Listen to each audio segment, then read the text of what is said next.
Olá, pessoal, tudo bem com vocês? Eu sou a Bia Mack Weinert e hoje nós vamos falar um pouquinho sobre o neoconstitucionalismo.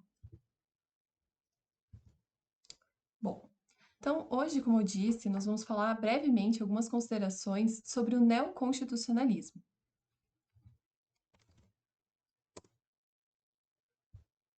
Em primeiro lugar, eu queria mostrar para vocês o quanto esse tema ele é relevante de ser estudado. Em primeiro lugar, eu trouxe aqui um recorte para vocês do número de questões sob o filtro de constitucionalismo naquele site que todo mundo usa, né? O que concursos. E vocês podem ver que nós temos 141 questões objetivas a respeito. Mas mais do que questões objetivas, a relevância desse tema em particular é que ele se trata de um tema multidisciplinar. E, portanto, o neoconstitucionalismo é uma muleta para o candidato, para o concurseiro, não só na fase objetiva, mas também nas fases dissertativa e na fase oral.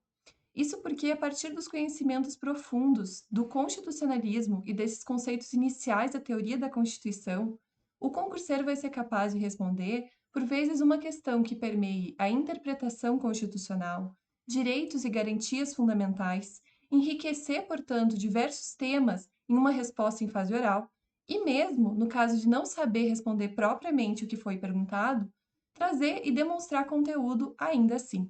Então, esse é um tema crucial para concurseiro que busca se aprimorar no estudo do direito constitucional. Bom, para nós começarmos, como o foco aqui é o neoconstitucionalismo, ainda assim eu queria pincelar com vocês algumas considerações sobre o constitucionalismo. O que tem que vir na cabeça do concurseiro quando fala em constitucionalismo em determinada questão? Se trata de um movimento dos séculos XVII e dos séculos XVIII em prol de três palavras-chave, de três conceitos-chave: a limitação do poder estatal, a separação de poderes e o estabelecimento dos direitos e garantias fundamentais de primeira geração.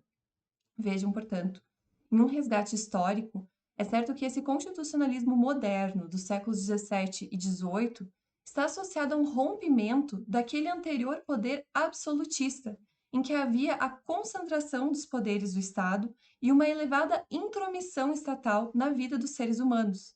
Vejam como esse entendimento histórico já permite também fazer o link com o estabelecimento de direitos e garantias fundamentais de primeira geração, na medida em que buscam justamente garantir e assegurar a liberdade dos indivíduos em detrimento do Estado.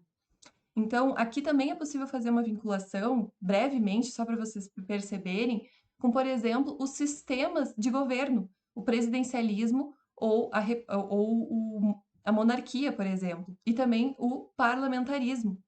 Nesse ponto, justamente a diferença, a forma da separação dos poderes vai depender justamente desse sistema de governo adotado.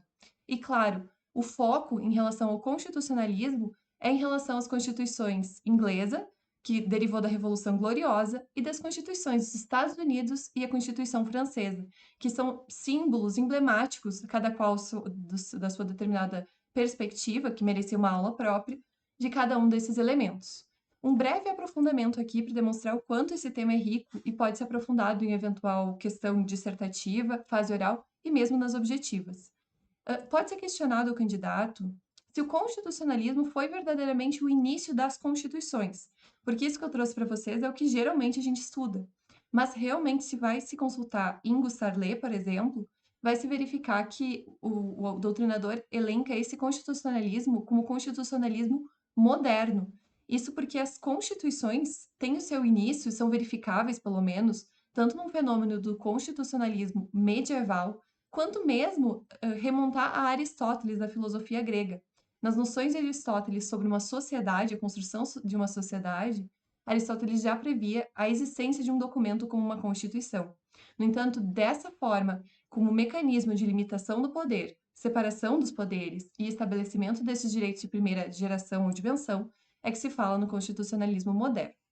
Bom, feitas essas considerações, o que eu quero trazer para vocês é realmente algumas palavras-chave, conceitos-chave sobre o neoconstitucionalismo para ajudar em eventuais questões que cobrem esse conteúdo em específico.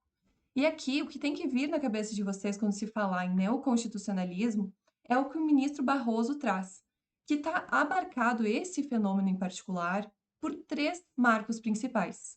A se iniciar pelo marco histórico. Se trata de um fenômeno que ocorreu na Europa pós-Segunda Guerra Mundial e, portanto, no século XX. Isso está diretamente correlacionado com o conteúdo do neoconstitucionalismo e os seus objetivos, na medida em que os horrores da Segunda Guerra Mundial, em especial, demonstraram a necessidade de que as constituições fossem mais eficazes na proteção dos direitos e garantias que já previam e também que viessem a prever direitos de segunda dimensão ou geração. Está associado a esse marco histórico o marco filosófico do pós-positivismo, que rejeita a doutrina do positivismo jurídico estrito e também o justnaturalismo, propondo uma reaproximação do direito e a ética, a moral e a justiça. Por outro lado, há um forte arcabouço teórico que remarca o neoconstitucionalismo. Em especial, o concurseiro tem que lembrar das teorias da força normativa da Constituição Federal, e aqui é sempre bom vincular, em especial, ao doutrinador Conrad Hesse, a expansão da jurisdição constitucional por meio da supremacia da Constituição. Os julgamentos passam a se fundamentar diretamente na Constituição e também se propõe a constitucionalização dos demais ramos do direito. Vejam que tema rico, né? Em eventual questionamento de direito civil, por exemplo, é possível se fazer menção e acrescentar o neoconstitucionalismo quando se falar, por exemplo, da constitucionalização do direito civil e das teorias acerca do Código Civil de 2002.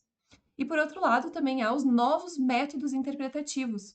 Propõe-se a interpretação das leis conforme a Constituição, sem falar também dos métodos interpretativos próprios da Constituição Federal. Bom, para a gente finalizar aqui, o que eu queria mostrar para vocês é realmente um mapa mental quanto ao neoconstitucionalismo. Quando se fala nisso, eu quero que venha na cabeça de vocês um sol com a Constituição Federal no meio. Para vocês lembrarem que a Constituição Federal, a partir do neoconstitucionalismo, é como se ela iluminasse todos os demais ramos do direito. Ela é o centro do nosso ordenamento jurídico e, por força disso, tem a supremacia da Constituição, a ubiquidade da Constituição Federal e demais comentários que já fizemos há pouco. Também podemos associar um alter justamente em razão dessa força normativa da Constituição. E, por fim, merecem várias considerações, e aí eu deixo para uma próxima aula para a gente comentar, sobre a Constituição Federal nos julgamentos, porque o neoconstitucionalismo está diretamente associado também ao ativismo judicial. E esse tema já permite também a gente questionar e comentar, por exemplo, as críticas que se fazem ao neoconstitucionalismo. Bom, espero que vocês tenham gostado. Essas são as considerações de hoje sobre o neoconstitucionalismo. Desejo muitos bons estudos e fico à disposição para eventuais dúvidas. Um beijo!